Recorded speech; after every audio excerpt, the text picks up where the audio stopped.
जोधपुर के राजा भानु प्रताप और महारानी शिरोमणि ने सभी देवी देवताओं की बहुत पूजा की और एक दिन देवी प्रसन्न होकर बोली, बोलो राजा और रानी, आपकी क्या इच्छा है? मैं आप पर बहुत प्रसन्न हूँ।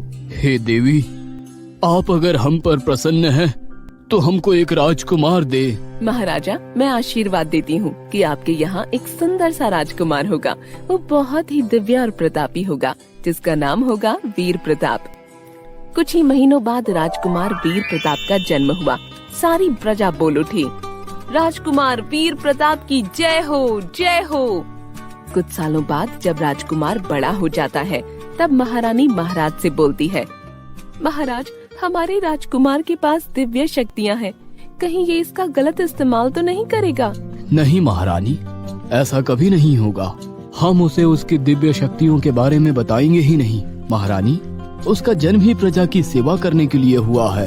एक दिन महल में किसी दासी को बहुत जोर से चोट लग जाती है। दासी वहीं गिर जाती है। जोर जोर से वह रोने लगती है। हे भगवान, मुझे कितना दर्द हो रहा है, मुझे चोट लग गई, अब क्या होगा? कोई वैद्य जी को बुलाओ। तभी वहाँ राजकुमार वीर प्रताप आ जाता है। अरे, तुम इतनी छोटी सी चोट से डर गई, लाओ इसे मैं ठीक कर दूं। जैसे ही वो उस दासी को हाथ लगाता है, उसका सारा दर्द चला जाता है और साथ ही चोटें गायब हो जाती हैं। लो, हो गया ना गायब तुम्हारी चोटें। तुम तो बिना वजह ही डर रही थी। धन्यवाद राजकुमार, आपने मेरी चोट ठीक कर दी। आपके पास तो कोई दिव्य शक्ति है। अरे, ऐसी कोई बात नहीं है, तुम तो कुछ भी बोलती हो। राजकुमार धीरे धीरे बड़े हो जाते हैं और इस प्रकार कई प्रकार के दिव्य कारनामे करते चले जाते हैं। महाराज, हमारा राजकुमार अब धीरे धीरे बड़ा हो गया है, हमें उसकी शादी के बारे में सोचना चाहिए। हाँ महारानी, आप बोल तो सही रही हैं, पर उसको कोई पसंद भी तो आए। महाराज, पर राजकुमार से बात तो करनी होगी। दासी, राजकुमार को बुलाया जाए। जी महारानी जी, आपने मुझे बुलाया? हाँ राजकुमार, हम सोच रहे हैं कि अब तुम्हारी शादी कर दें और सारा राजपाट तुमको सौंप दें और हम तीर्थ स्थल चले जाएं।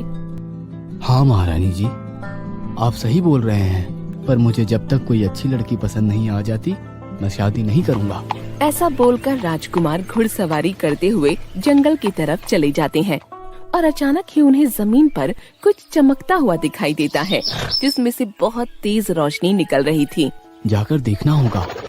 अरे, ये तो एक सैंडल है, इतनी चमकदार, इसमें से ये कैसी रोशनी निकल रही है? ये तो बहुत ही सुंदर है, लगता है ये किसी राजकुमारी का है। तभी उस सैंडल में से आवाज आती है, राजकुमार, बचा लीजिए, हमारी राजकुमारी को बचा लीजिए। राजकुमार घबरा जाता है और कहता है, ये आवाज कैसी? क्या सैंडल तुम बात कर रही हो? हाँ राजकुमार, मैं सैंडल ही बात कर रही हूँ। मैं पड़ोसी देश की राजकुमारी वैशाली की एक सैंडल हूँ। हमारी राजकुमारी को एक डायन उठा कर ले गई है। राजकुमार, आप कुछ भी करिए, पर हमारी राजकुमारी को ढूंढ लाइए, क्योंकि आप बहुत नेक दिल लगते हैं। तुम चिंता मत करो प्यारी सैंडल, तुम चलो मेरे साथ, हम कैसे भी करके राजकुमारी को ढूंढ ले आएंगे। राजकुमार और सैंडल उस राजकुमारी को ढूंढने निकल जाते हैं। कई दिन बीत जाते हैं, तभी एक कुटिया से कुछ रोशनी निकलती है।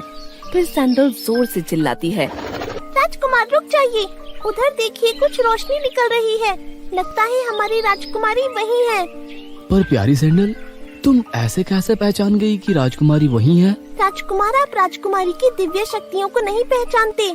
जब आप उनसे मिलेंगे तो उनकी शक्तियों को आप खुद पहचान जाएंगे। सैंडल और राजकुमार दोनों धीरे से कुटिया के अंदर जाते हैं और सैंडल कहती है, राजकुमार, राजकुमारी को उस डायन ने कैद करके रखा हुआ है। डायन कहीं नजर नहीं आ रही है, हमें राजकुमारी के पास जाना चाहिए। राजकुमार और सैंडल दोनों राजकुमारी के पास जाते हैं। राजकुमारी सैंडल को देखते ही पहचान जाती है और उससे कहती है, ओ मेरी प्यारी सैंडल, आखिर तुम मुझे ढूंढती हुई यहाँ तक आ ही गई। हाँ राजकुमारी, मुझे आपके पास ये साहसी राजकुमार लेकर आया है। महारानी, क्या हुआ? आपको इस डायन ने क्यों कैद करके रखा हुआ है? राजकुमार, वह मेरी कुछ दिव्य शक्तियों का गलत उपयोग करके लोगों को मारना चाहती है। मैं ऐसा हरगिज नहीं होने दूंगा। उस डायन को आते ही मैं उसको मार दूंगा। नहीं राजकुमार, आप ऐसा नहीं कर सकते, क्योंकि उसने उस तोते में मेरी जान डाल दी है। अगर उस तोते को उसने मार दिया तो मेरी भी जान चली जाएगी।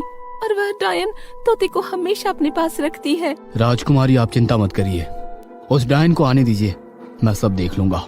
जैसे ही डायन आती है, राजकुमार अपनी शक्तियों का प्रयोग करके सबसे पहले उस तोते को उसके हाथों से छुड़ाता है।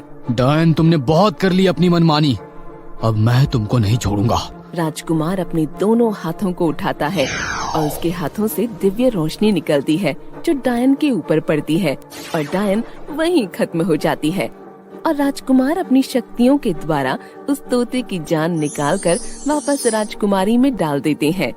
राजकुमार राजकुमारी से कहता है, राजकुमारी आप मेरे साथ मेरे महल चलिए। फिर राजकुमार राजकुमारी वैशाली को लेकर महल आ जाते हैं और महाराजा और महारानी जी से मिलवाते हैं। और उसके बाद राजकुमार और राजकुमारी दोनों की मर्जी से उनकी शादी करा देते हैं।